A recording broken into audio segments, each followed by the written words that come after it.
Hello everyone, my name is Haley Williams. I'm attending Pulaski Tech and I take Anatomy and Physiology. This is my protein synthesis project and please excuse my terrible drawing. First we're going to start out with transcription.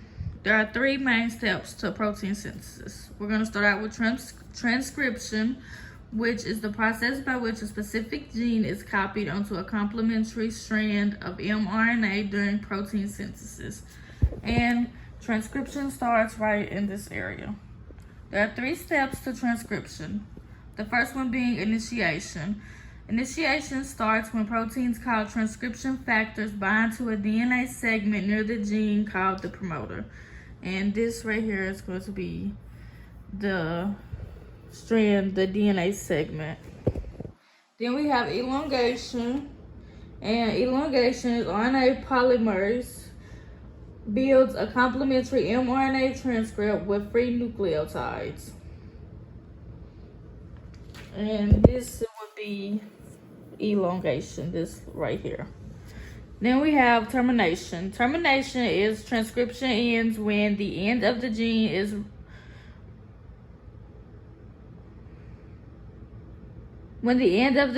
reached and the mRNA transcript is released. So that would start right here, it being released.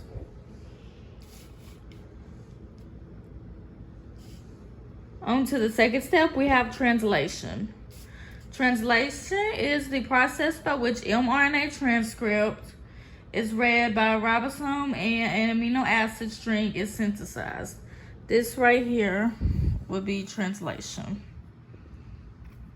There are three steps to translation. The first one being initiation. Translation begins when one inhibitor tRNA binds the mRNA start codon in the ribosome.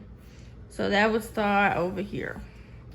Then we have elongation. Another tRNA binds to the open A site. The first amino acid is joined to the second amino acid by a peptide bond. The ribosome moves down to the next mRNA codon, the empty tRNA exits, and the new tRNA comes in. Then we have termination. Termination is when translation ends when the ribosome reaches the stop codon and the polypeptide is released. So that would be right in this area. Then on to the final step of protein synthesis, we have post-transitional modification, which is this right here. Post-transitional modification is when the polypeptide is finished synthesizing at the end of translation, but it's not a functional protein until it folds into its proper three-dimensional configuration. I cannot say that word, I'm sorry. And that's all. Thank you all for listening.